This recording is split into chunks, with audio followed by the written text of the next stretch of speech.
I'm ready. What's good, Eve? What's going on? Hey, Uh-uh. everybody. I know we ain't talking and people ain't shared, like, love, and tag the friend and stuff yet. Y'all know how we do. Let's get these views up.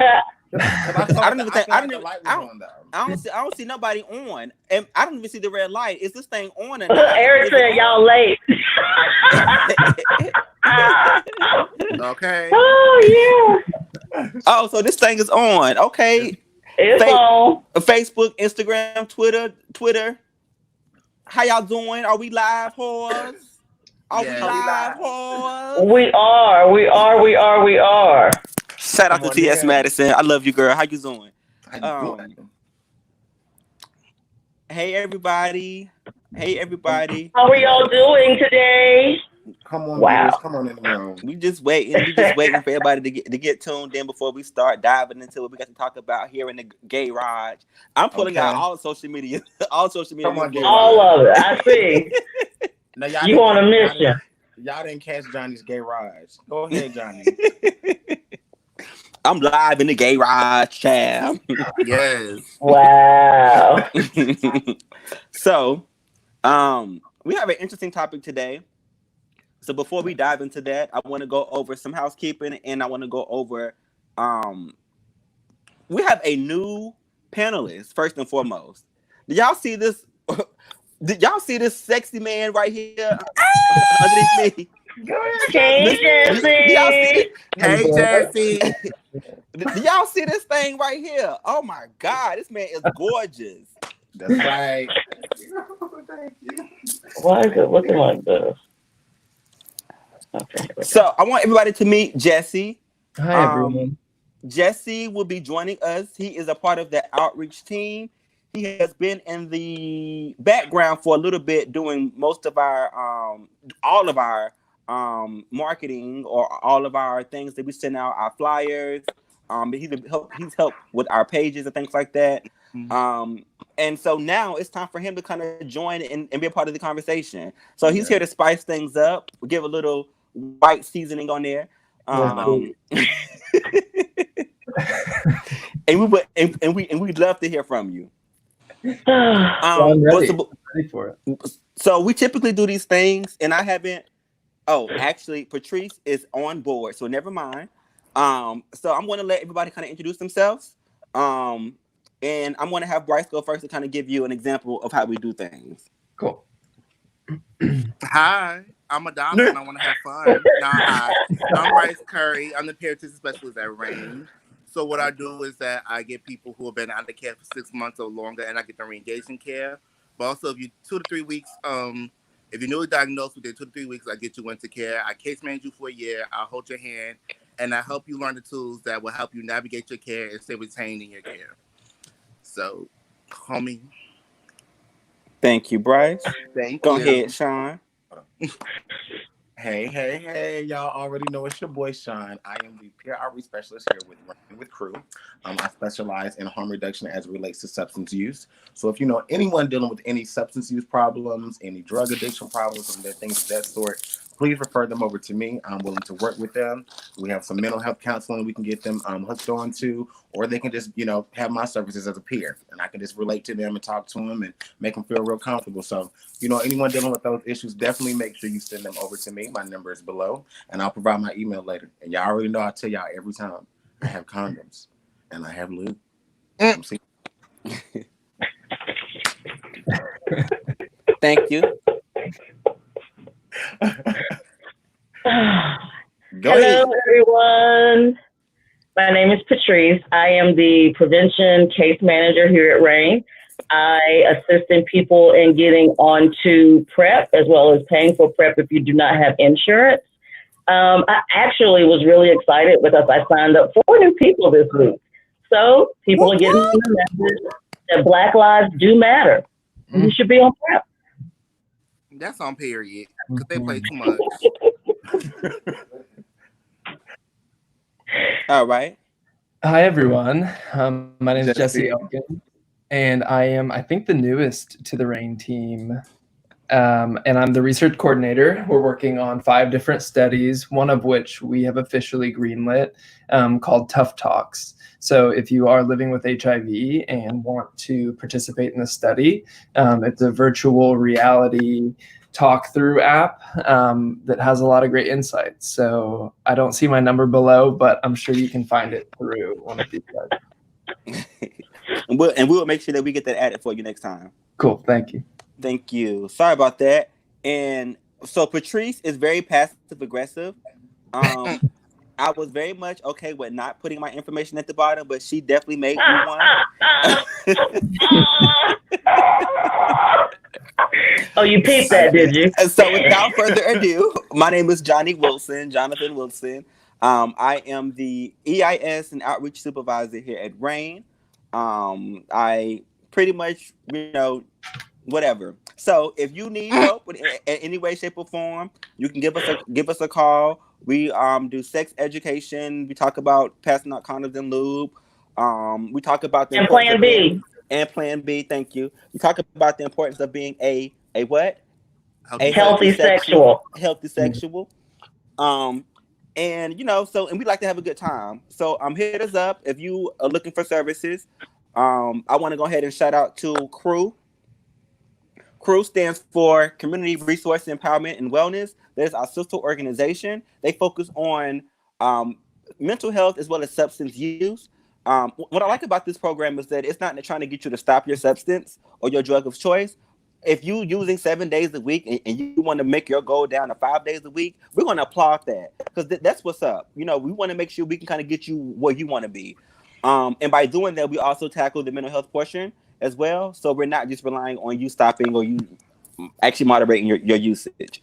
That's one thing I love about CREW. If you have any questions or you want to get signed up with CREW, please contact Sean. He is the CREW spokesperson, the face of CREW, and our connect person for CREW. Also, shout out to Project Uplift. Project Uplift is a different approach to case management. Now, you know that we at RAIN here offers case management services for people living with HIV as well as people who are living without HIV through our PrEP and prevention case management program. However, if you're not interested in PrEP and you're not interested in being case managed with living, you're not interested and you are not HIV positive and you would like to still have case management services, you can contact Project Uplift. And they will kind of help you with housing, food, and things of that nature, intensive case management. So if you have any questions about that, go to their Facebook page. You can give them a ring there, okay? I also want to let you know that we are still out here grinding and hustling for our focus groups. So we are looking for people who have been on PrEP. I'm sorry, I apologize. I lied. We are looking for people who have never been on PrEP. Mm-hmm. And the conference and the reason why I want to have a conversation with you guys is not because I want to get you on PrEP. That's not my goal at all.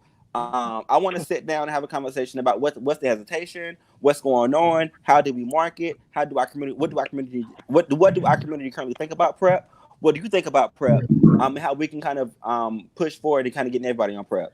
Again, I'm not trying to push PrEP on you. I want to know what we can do to as a community to kind of push forward with PrEP. So that's kind of the idea of the conversation. Adjacent to that, we're also doing the in-depth interviews for people who are on PrEP now or have been on PrEP before.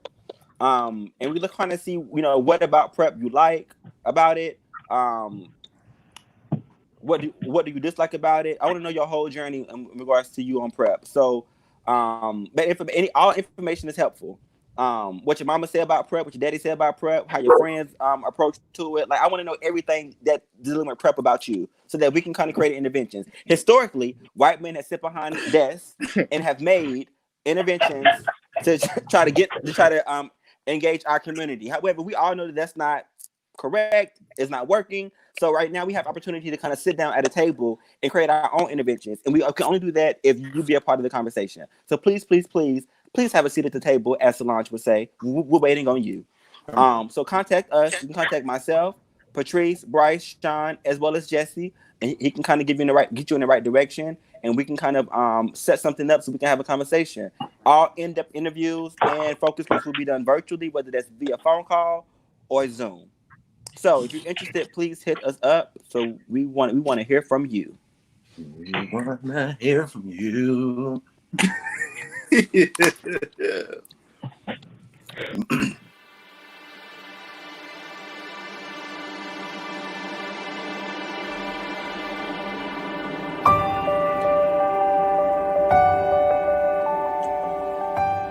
Since everyone is at risk for HIV, getting tested can be an incredibly scary moment. Two different outcomes can lead them down two different paths. One path could be the most devastating news that they could have heard. The other, a wake-up call. This can be an extremely difficult and scary time, but there is hope. Whether the test is positive or negative, they can find hope and compassion at RAIN. RAIN is a place where there is no judgment, where one can find help such as medical case management, help enrolling in health insurance, safe housing, food insecurity support, transportation to appointments, and mental health counseling where you will be treated like family. RAIN is a place where your test result never defines who you are, and where you'll find the support and tools you need to live a happy and fulfilling life. Two different test results may take you down two different paths, but RAIN is here to make sure those paths end in the same place. Live fully with or without HIV.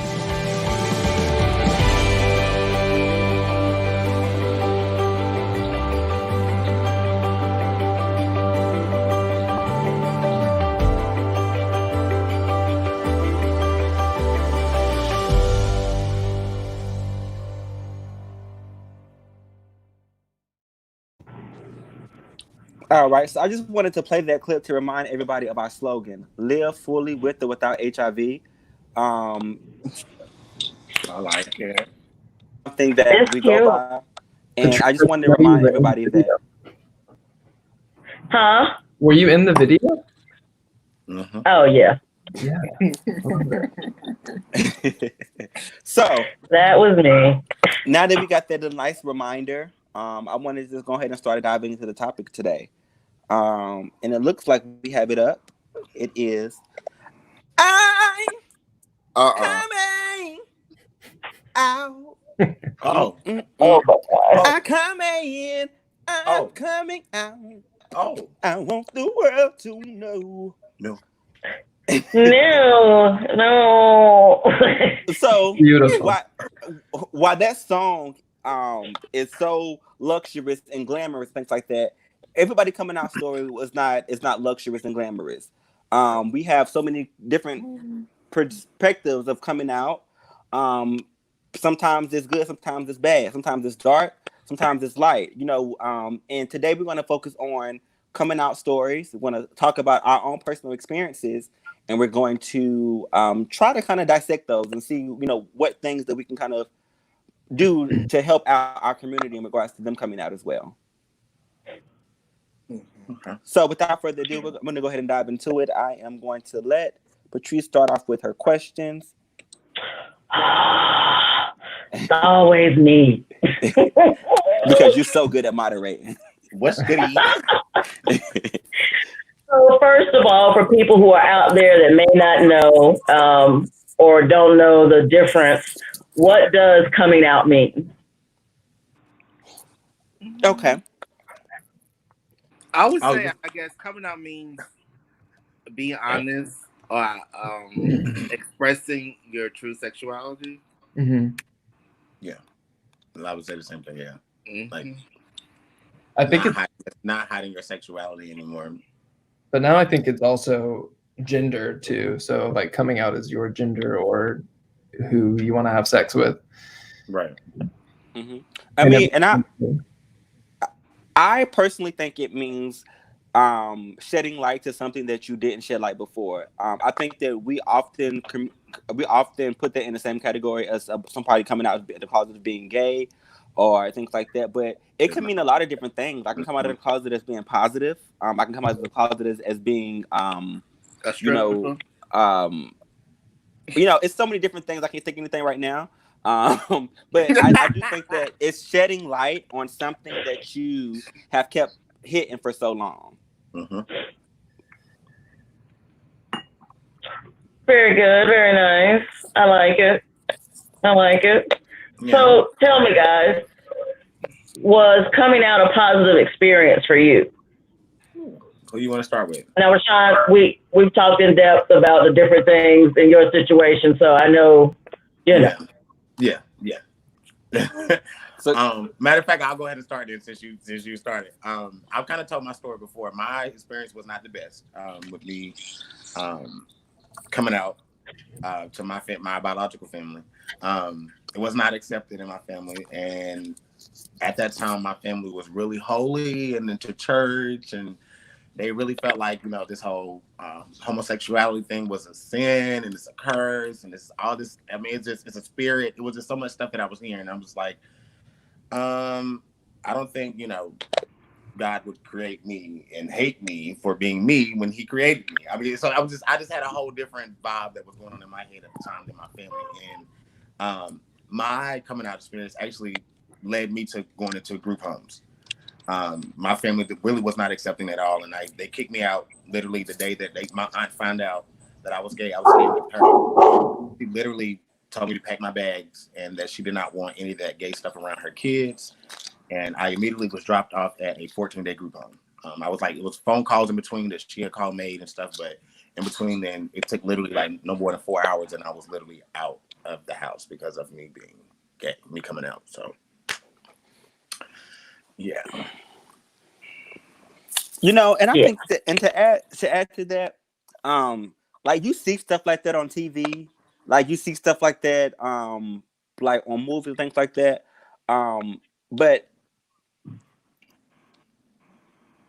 I've never really had it happen to somebody that's so close to me. To see that they have went through that journey. Things like that. A lot of people that I knew as kids, as I'm talking about like teenage wise, of course, between that, you know, that 15 or 14, 13 age range, when they came out, if they at all came out of the closet at that particular age range, that it wasn't so much of they had issues, of course. Much of being treated differently or being backed up in corners by Bibles and things like that, but being thrown out. I don't think that I really knew a person that had so much of a struggle like that. And that's in my circle, of course, in my immediate circle, and actually know them and actually know their story. It was kind of hard every time I hear you say that story. It's very hard for me to kind of digest it because I know you so well, and didn't know that part of your story about you. Yeah, it was a really weird experience. I think it was like a flashing moment, like this. Oh dang! I just came out and said I was gay. I date men, and now I gotta leave. Like, yeah, okay. And everything really turned from that point. So even at school and stuff, everything changed. Like I still had the same friends that didn't, you know, treat me any different, but it was just like more so when you had a comfort zone at school because your friends accepted you, and then coming home, it was just like, ooh. Let me go to my room. Do you feel like it's like that kind of set you up for a unique opportunity to kind of grow up faster and kind of develop skills that straight folks maybe don't? Yes. I definitely tell people that all the time. I grew up around a lot of older people. Being that I was in foster care and group homes, like I hung out with the adults. I didn't want to hang with the kids, so it taught me to grow up real fast. So I kind of like relive my childhood now, and that's why people don't know. Like sometimes I do things like I like amusement parks and lights and things of that stuff like that excites me, and people don't understand. They're like, you're a grown man, like why are you so? I'm like, cause I didn't really get to experience this whole part. I had to grow up and really start work. I had to immediately get a job. I had just left the house. I had to get a job. I was in group homes. I had to get a job at Burger King on Bates Ford Road. That was my very first job. I had to get a worker's permit and everything. So it kind of just taught me a different way of living at that moment. But now I'm humbled because it taught me so much. Like I didn't realize, you know, what I was preparing myself for now. Right. Jesse, what was your story? I was a high school jock, and I loved my secret. Like I really enjoyed sleeping with men on my team and keeping it. Yes. It was like, I knew I wasn't the only one. Yeah. right. Like it was my pure joy, but I also had kind of the luxury of knowing that if I came out, like some of the folks that I loved would support me no matter what. So like it was a luxury to be able to enjoy it. But unlike what Johnny said, like a lot of my close friends had a similar story to Sean's.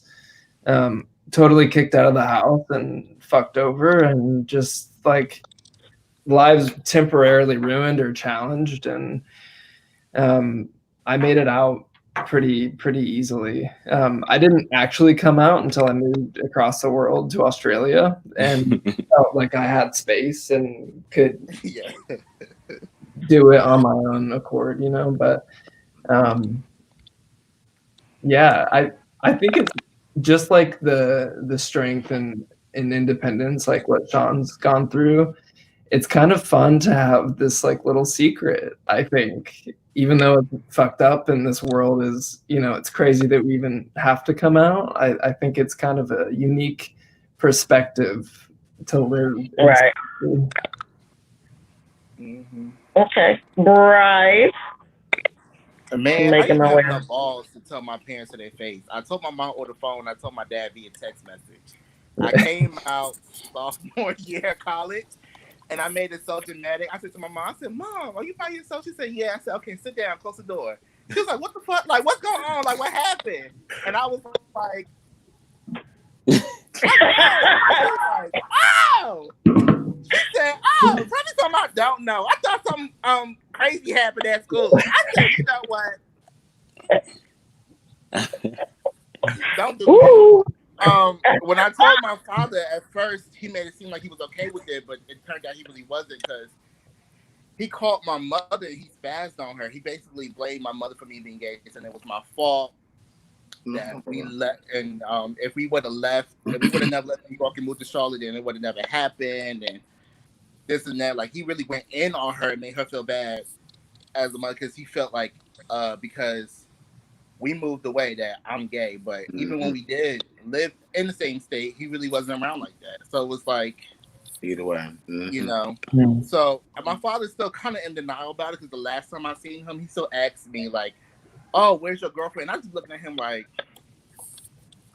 Now you know. you know, I ain't got no girlfriend. But my mom, she doesn't care at all. Like, in my mother's side of the family, they don't care at all. My father's side of the family, it's a whole different ball game. It's like they accept me as Bryce, but they don't accept me like being like, they keep, it's like they basically won't accept it. It's like they're in denial about it. So I'm still dealing with that currently, but nobody said anything derogatory to me. Usually if anybody has anything to say, they say it around me. Yeah. Okay. Johnny. So, I had the pleasure of coming out at the age of 13. Officially, so to say. My parents had already speculated and things like that.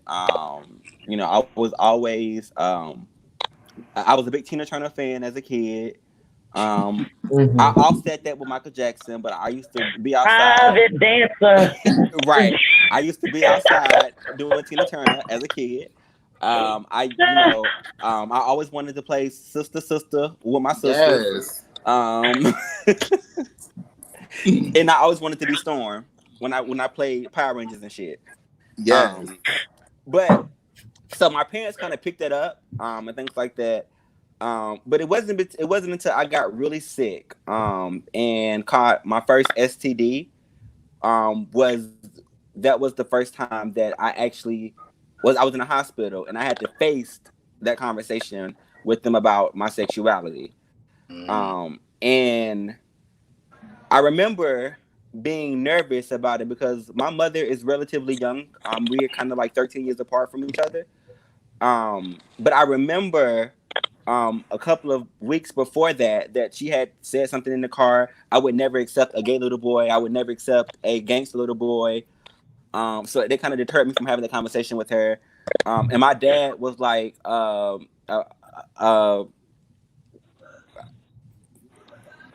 a very prominent gangster inside of the hood, in Earl Village and over there, in different hoods and things like that. A lot of people knew who he was and things like that. So he had a reputation to uphold.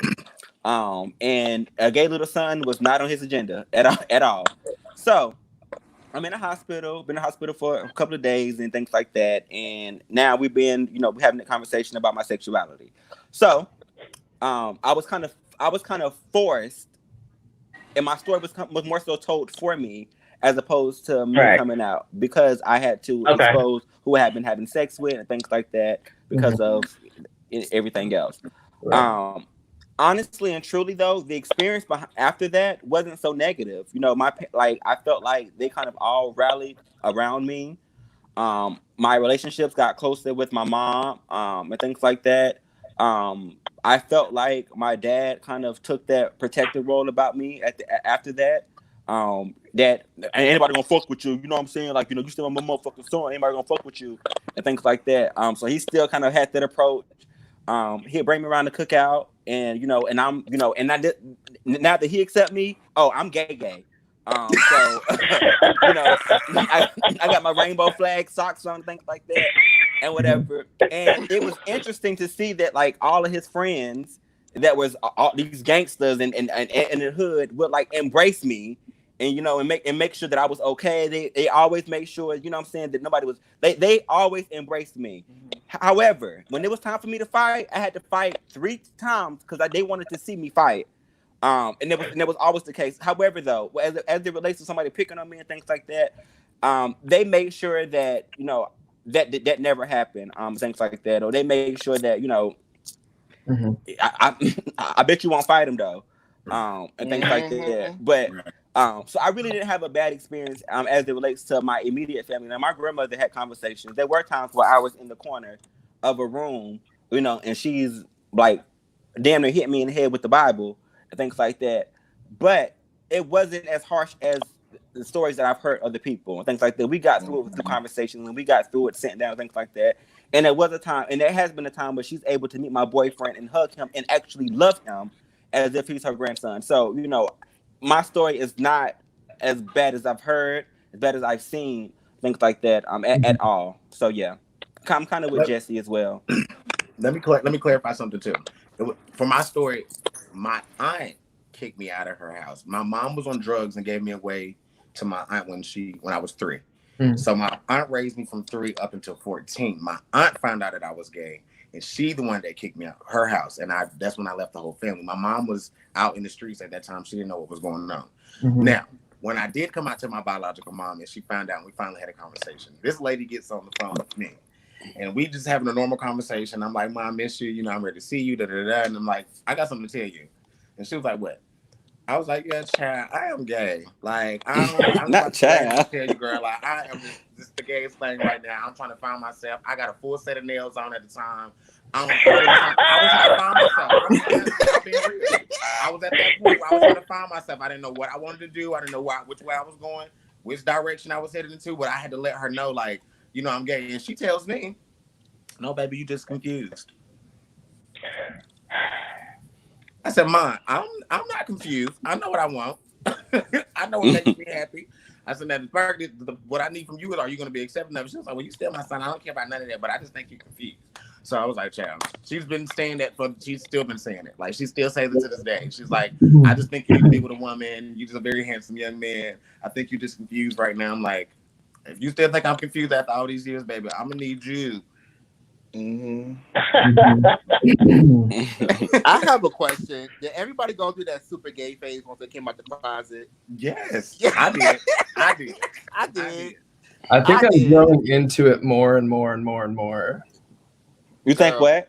I think I'm growing into my queerness and taking up more space like the older I get, because the less shit I give, Is that because you're now becoming more comfortable with yourself and being out?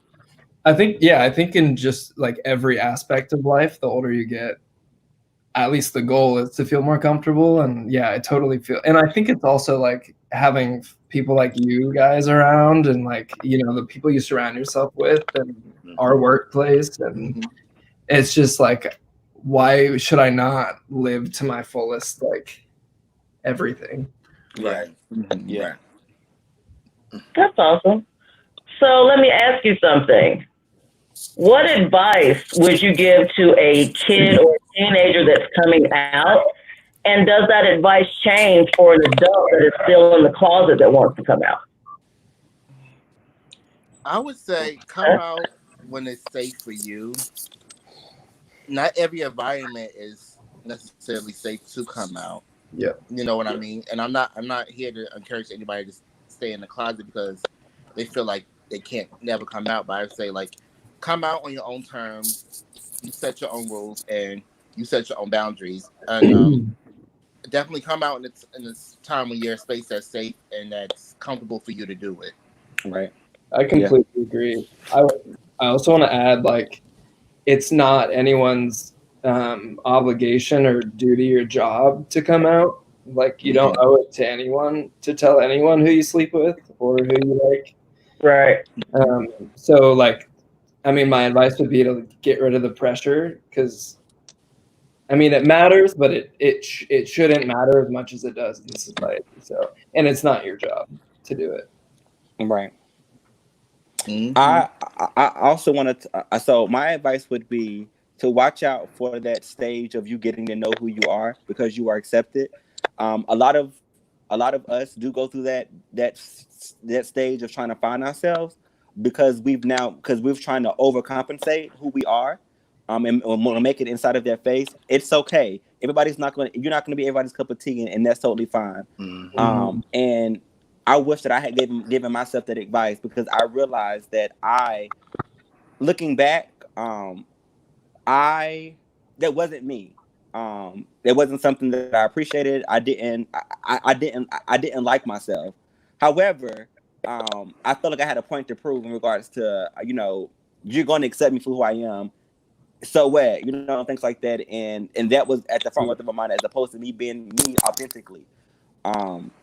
And even vice versa. I also think that once you start, like, there's going to be so many different stages in life that you kind of go through, and so many outside influences trying to tell you who to be, how to look, how to just things like that. Because as some people went through a feminine phase, some people also went through a masculine phase as well, in regards to, them trying to them trying to be overcompensate, things like that. I went through that phase as well, where, I had to have a fitted on everywhere I go, and it wasn't because my hair wasn't done. I had, I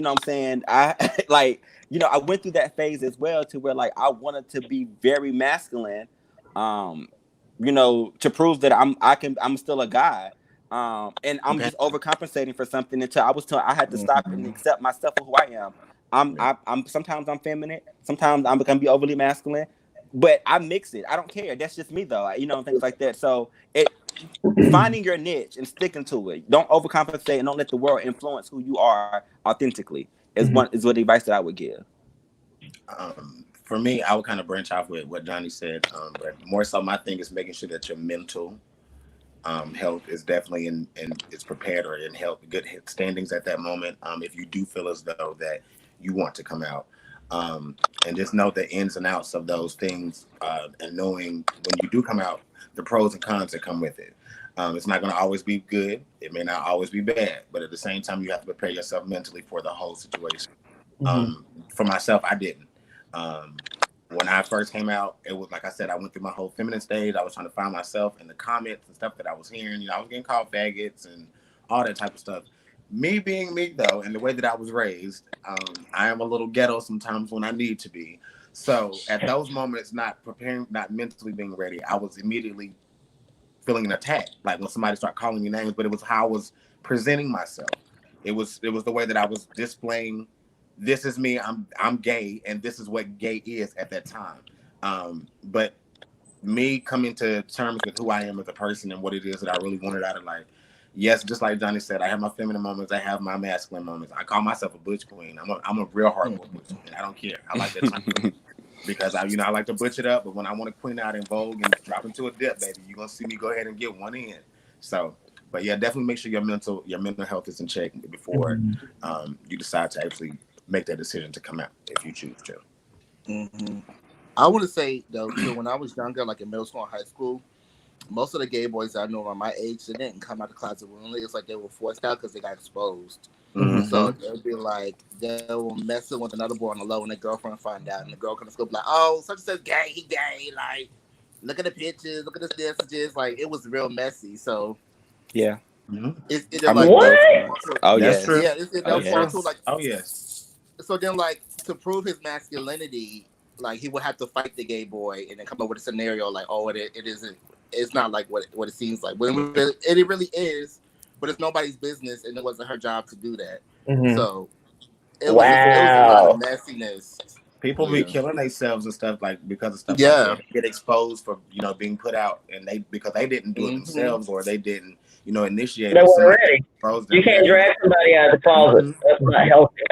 Yeah, like that's I mean, because you got to choose to be messy. Because those boys I mess with, and they call me the F word in public, but I could have easily been like, oh, but ain't this you? But I chose not to. Right. And just keep it pushing.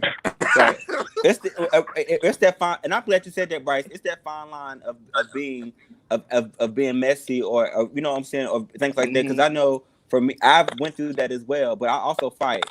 But yes. I went through, but I went through that as well. Not in high school. I went to Northwest School of the Arts, so I really didn't have that experience in high school because everybody was pretty much bi or gay. You had straight people that was there. Yeah, I'm sorry. You had straight individuals that was there as well. If y'all watching, I'm representing y'all too. But you also had a lot of individuals that are identified as bi and then as identified as gay and things like that as well. Right. But I went to a very ghetto middle school, however, and had to run into those issues, and things like that. But I do think that it takes a fine. Like, you have to really look within yourself to say, am I really ready to open these can of worms when I show these text messages that me and this guy done had over the course of the last couple? You know what I'm saying? Like, is it really anybody's business? Things like that. I should probably just cut this relationship off because chances are you still want to fuck with the person, which is why you want to out him because, you mad and you ain't mad. You know what I'm saying? So it's a catch-22. Jesse, you were gonna say something? That was the worst. Kind of the same line. The guy that publicly called me the F word in high school is the guy I lost my virginity to. And it was sure, but it was also like a fuck you for like doing that, and then stoned with me having great sex, but like it was just like a mind fuck, Yeah. Yeah. It complicates an already complicated situation. Yeah. Do you think being in a relationship with somebody who is not out makes you not necessarily ready to come out, and that you're kind of like telling yourself that this is kind of what you want to do right now until you're ready to be public? Now, in that situation, am I already? Or is a DL person kind of like a self-hate kind of thing? I don't think it's a self-hate kind of thing, but for me, it's more like, okay, you can be DL, but we just fucking. I ain't gonna go no more serious than that. Right. I'm not gonna take no DL boy seriously. You want to be with me? Then it's kind of like we don't have to go on top of the highest mountain to claim that we in love, we together. But damn, like, how can you say you're my boyfriend? We can't even be sitting together in public. You know what I mean? Like, it's weird to me. Like, at least now, so, like an adult. I have nothing against DL man. I love DL boys. Hey, but but for me, it's just gonna be like it would be more like of a friendship or a sex thing. But I wouldn't like take a DL relationship seriously. I've been in 2 DL relationships I try to take seriously, and I had one boy want to be in a DL marriage with me. That was crazy. And I said to him, I said, how's this going to work? Like, what are we going to do? Are we going to be those 2 roommates forever? Or what are we going to say to your family when we go on trips? What am I going to say to my family when I bring you around? You know what I mean? So, like, I didn't want to deal with that. Like, I should be able to Yeah. say like, this is my boyfriend, this is my partner, this is my husband. I shouldn't be like, oh, this is my friend, and we live together in a 1-bedroom apartment. Like, nah. Yeah. So Bryce, like for that situation, I've dated maybe 3 guys that were DL, like a whole live relationship, but I guess for me it was just the secrecy that was just going on that just really was blowing me, because it seemed like we just could not do certain things because of the fact of how he was going to take the situation if he was being to be caught with me, or people knew that I was gay already. So it was like, but then he flipped it, and it was really weird how he did this whole situation. Like he wanted to play like he was my straight homeboy. Like he was like, this is my friend, you know what I'm saying, we cool, we hang out, we play the game, you know what I'm saying, we go. I'm like, we was just, and then off and stuff. And now you want to be out in public, you like, you my homeboy. At first it didn't bother me at first, but then I started realizing like that's really not for me, because you really like you hiding me. Like I'm a secret. Like, and I don't like that. I want people to know you mines. Like you might be. Yeah. Right. I've always been mad at the whole exposing thing. I hate that. Do not share nobody's information if you don't have permission to. That is not cool. Let them tell their own story first and foremost. I just think that when you're exposing somebody, you're outing somebody, you're making yourself look very stupid, because you're that pressed to share somebody else's information. That's you press sis, and I am calling you sis for that. And I don't even use that language, but Sis. no, but but I do think that stuff like that is what I kind of get offended by when I see somebody else trying to tell somebody else's story, and things like that. Yeah. I think I've seen people get dragged out of the closet and have known people, and it's never ended well. I've seen suicides. I've seen serious drug addiction. I've seen all kinds of crazy shit. You can't force anybody out of the closet. However, when y'all were talking about confronting people when they do fuck shit, I have a problem, and my sister usually has to tell me to let it go when we go places and somebody says something. No, you just fight them in public, because they always beg. They always hit you up like, I'm sorry. Oh, we'll be outside of the Landmark or South End, and them drunk boys in there. Oh, there's some, that's not what we're doing. Not tonight. Right. Yeah. China had a question. I think this question was for Bryce and for Sean. When y'all was talking about being inside of a DL relationship, does that make you feel like you're hiding yourself? Yes. No, it doesn't make me feel like I'm hiding myself, because I feel like it's something that maybe I should know. Like, it's like, we just like I feel like my relationship doesn't define me, so you really don't need to know who I'm messing with. But at the same time, I don't feel like I don't change myself. Like, I let you know that I'm out, I'm fam. Like, it is what it is. Man, I say yes, because I feel like I have to adapt to his lifestyle. He's not adapting to mine. Right. Right. And I'm having to do things that I normally wouldn't do. So I'm like, okay, I'm ready to go out here and bust a Vogue. Like, I want to Vogue. You want me to sit in the corner and be sitting in the chair, sitting in the back of the cut, nobody don't see me. I'm not doing that. No. I'm not doing that. That beat just dropped. I'm getting on that floor. Yeah, I'm on that floor. That's all. I'm on that floor. I'm hitting one. No. Yeah. So Regina, go ahead and ask your question. We'll be waiting for it. And then Eric said, for me, December 4th, 2007. It slipped out, and my parents beat the crap out of me. I almost committed suicide, but then watched the Victoria's Secret fashion show instead, and it was Tyra Banks' birthday. Thank you, Tyra. Yes. Tyra, Okay, turn some shit around. Okay, no shade. Yes. Then Victoria's good. We'll put a smile on your face. So I wonder. So Eric, I wonder if your relationship with your parents now, like, how is that now?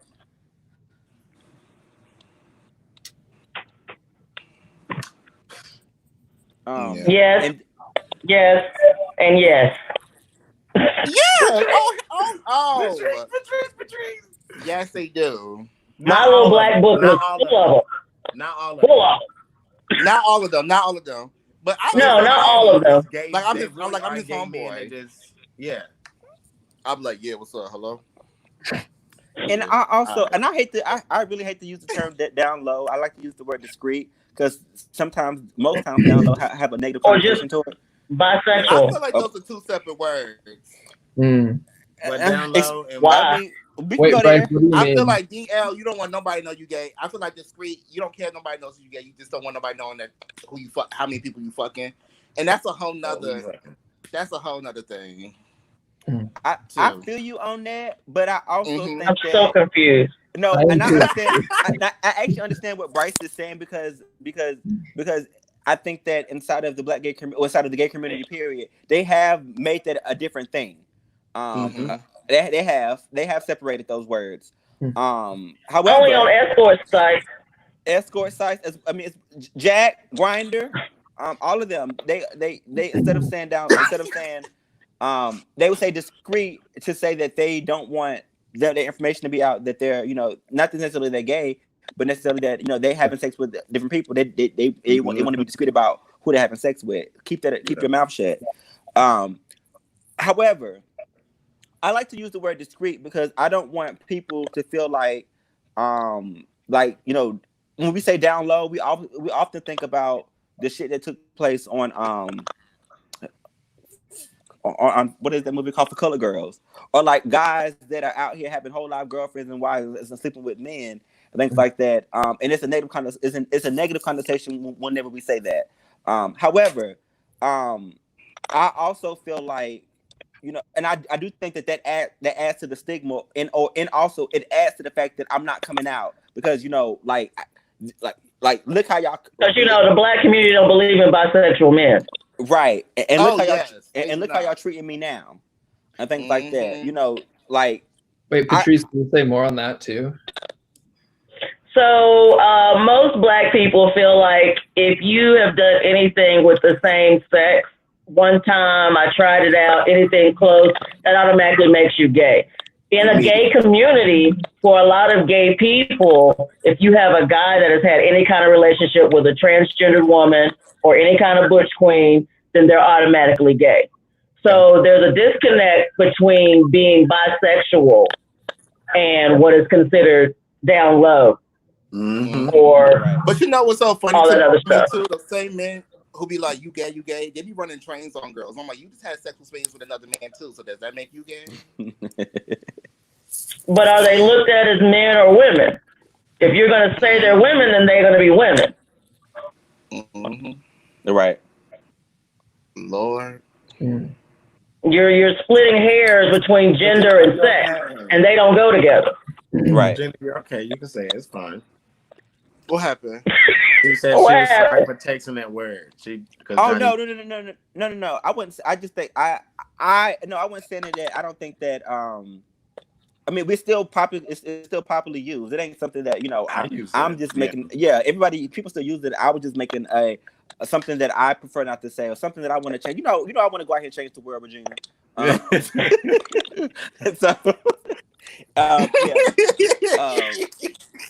but I do agree with what Patrice said as well. I do think that the black community has not caught up yet in regards to sexuality and gender. They don't want to catch identification. Not gender fluent at all. They want to live in that book. Yeah. Which is often why a lot of times, I know a lot of times men that have even tried to have sex with one man before and didn't like it, that doesn't make them gay. Things like that. That does not make a person gay because I've tried something and I didn't like it, and now I want to sleep with women. There's a and thing I want to called be with women. bi-curious. Things like that. Yeah. There's a thing called bi-curious. And even still, there's also a thing called no label, right?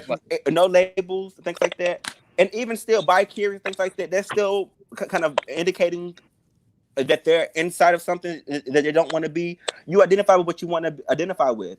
I've had sex with a man one time before. I did not like it. I'm fucking bitches now. Period.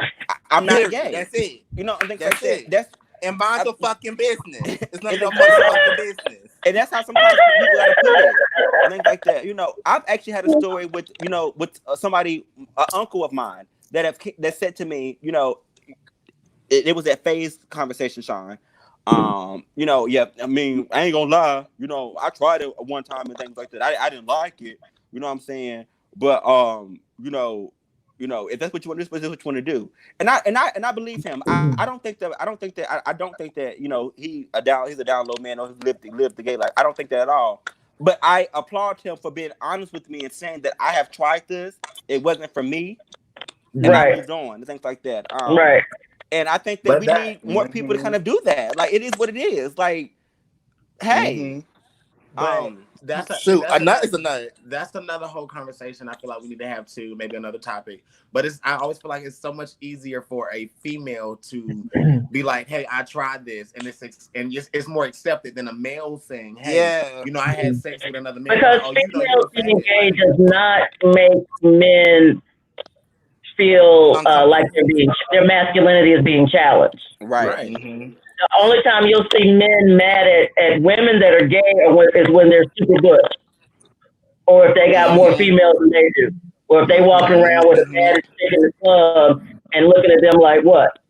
Then it's a problem. And they try to find ways to be masculinity being challenged. That's the issue in the Black community. You're trying to say somebody is not a man. That's why I get so mad when I hear people talking about, oh, they're pushing the gay agenda in the Black community. Why? Because 2 or 3 people came out and want to be honest with their life. Right. We put the agenda. We're not for. It's like you're trying to. Y'all are in these churches and you love Jesus and Jesus says love everybody. Where the fuck is the love? Right. Yeah. Girl, that's an act. But also having an agenda. She said, "Where's that the love?" performance is Christianity. What you say, Jesse? Because like that's a good point. Like, it's not necessarily pushing an agenda by coming out and being yourself, but like we should push an agenda, you know, if it's our space to take up, I think. Exactly. Because I agree. Can I back it up just a second? And I just want to honor Eric's comment because that was pretty like a deep coming out story. Yes. Yeah. He did a follow-up comment as well. Okay. Can I get somebody to read that? Yes, 6 years. They are forgiving there, and our relationship is slowly growing. That's good. That's really good. I know those 6 years though kind of probably were like so tortured for you though, like not being able to talk to your parents. Because I know from my experience, that was weird. I wasn't talking to my family at all because I had so many questions. I was like, how could you not be accepting? Like, how could you not love me? Like, I'm the same person just because I decided to date men. Like, what? Right.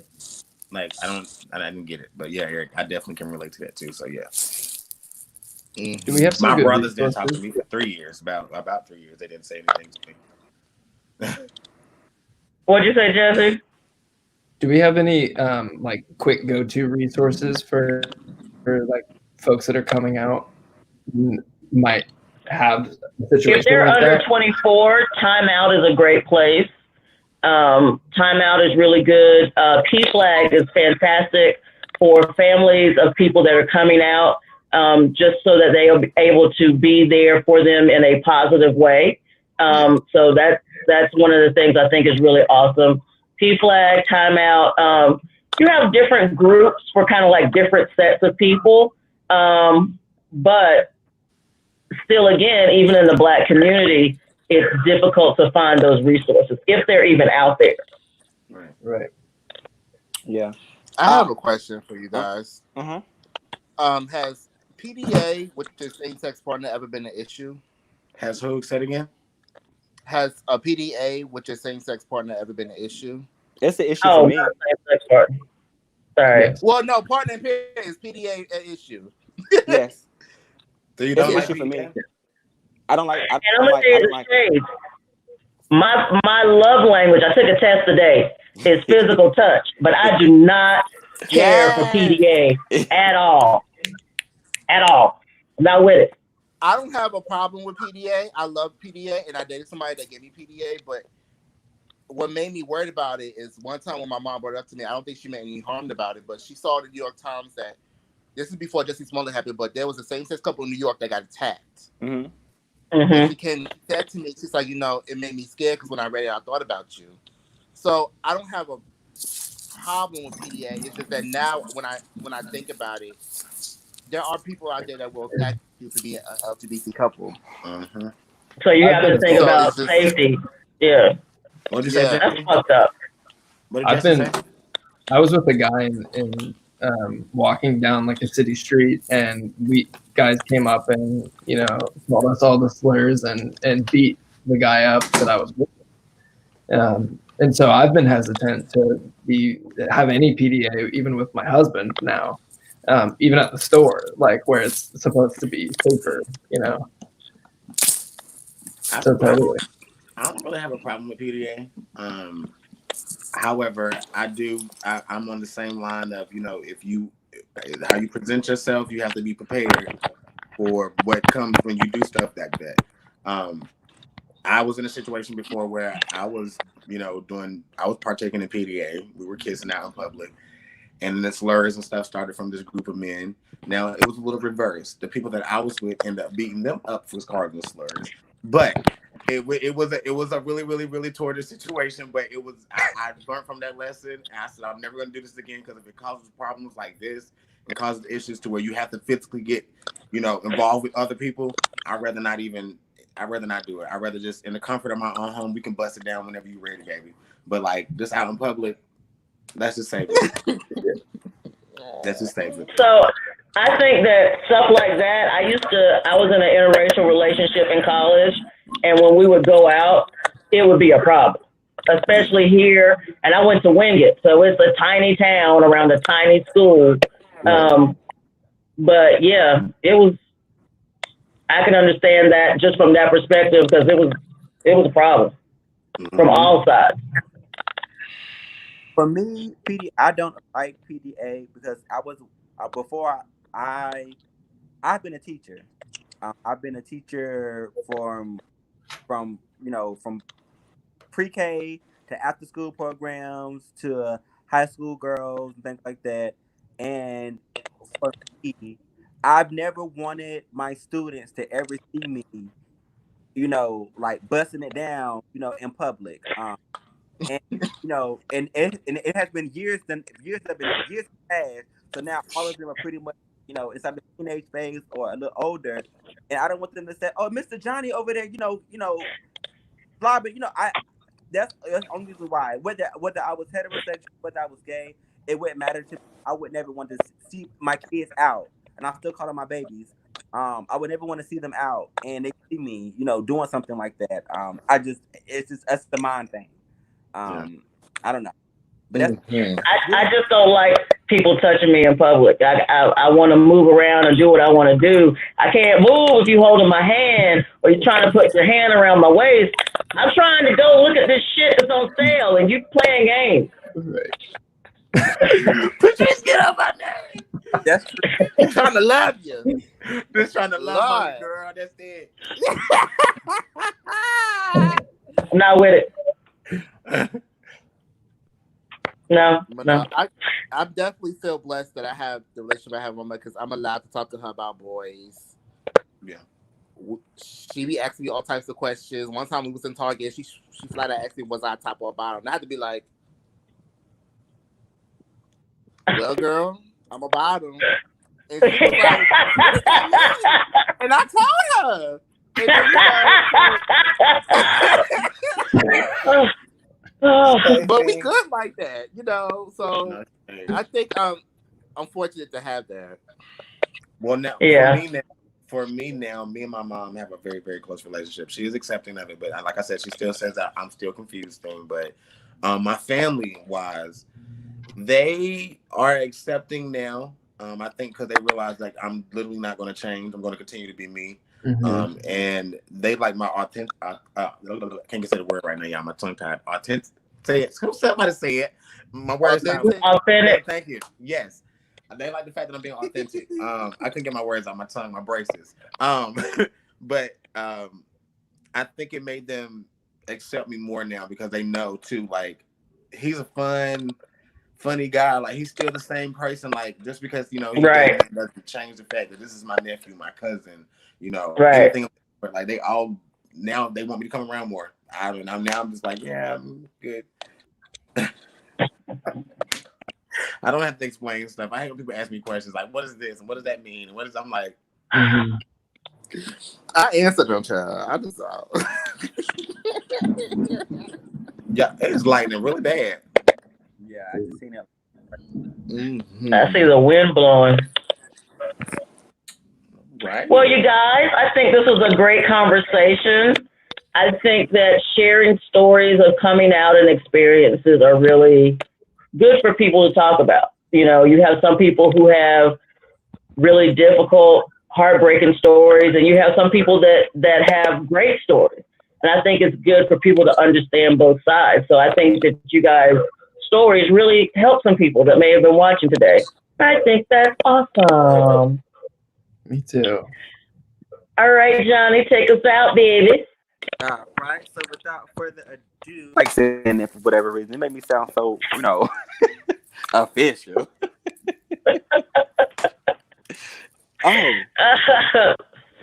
So I want to say this. My computer started working after the live after we about to wrap up. I just want to let y'all know that. Wow. Mine started acting crazy in the middle of the broadcast. But thank you guys for joining in and having and sitting down and talking with us. I really appreciate it.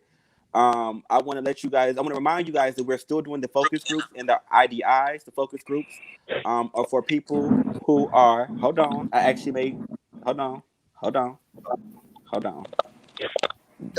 we go. There we go. Yes. Okay, I'm back. Can y'all hear me? Yeah, you all right? Okay, perfect. All right. So sorry about that, you guys. So the focus groups are being done by myself, and we are looking for people who are not on prep and have not taken prep in the past before. I want to know exactly why you haven't taken prep. Why you haven't taken prep?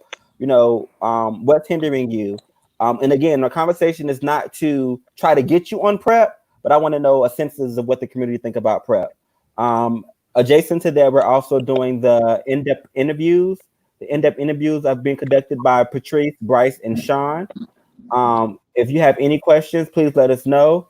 We're looking for individuals who are on prep, who have had prep, who have been on prep before in the past and have stopped using. I want to know what worked, what didn't work, what your mama think, what your daddy think, what your sister think, what your brother think, how your friends reacted, how your boyfriend reacted. I want to know all of the information. Just so we can kind of get, we can build an that information to help engage our community with prep. So we're not just being nosy just to be nosy. Of course, I know that your time ain't free, so you will be paid for participating inside of the conversation. So please hit us up if you're interested. Shout out to Crew, shout out to Uplift. And I'm going to go ahead and actually let everybody kind of close themselves out. I'll let you go first, Patrice. Oh. Hi, everyone. Thank you so much for coming out tonight. My name is Patrice. I am the Prevention Case Manager at RAIN. What I do is I help people get on to prep and give them case management services, which could be transportation, food, resume writing, finishing school, getting in school, helping you get a job, all those kind of things, as well as getting the added sense of security from bringing on prep. So if you would like to join me or know someone that would, please give me a call at the number below. See? No, that way. That way.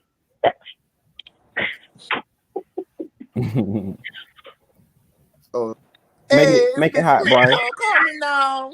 I'm Bryce.